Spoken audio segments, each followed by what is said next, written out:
löysihän mä sut. Mä oon yrittänyt soittaa. Tekopyhä paska. Kun mä panin kännykän kiinni. Saa rauhassa ottaa oluen ilman, että mikään rupee piipittää. Turpo kiinni. Onko sulla joku hätänä? No ei oikeastaan, mun pitäis päästä käymään teillä. Mitä helvettiä? Seppo, heitä on tärkeetä. No mikä ihme takia? No kun mä oon ostanut yhden jutun ja mun pitäis saada se paikoilleen ennen kuin Elina tulee töistä. Ensin yksi kysymys. Saaki kunnossa? Et se on ylläri.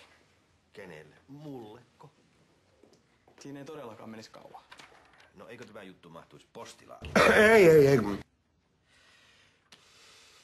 No hyvä on, mutta minä luotan sinuun sitten niin kuin poliisiin. Kiitos. Homo.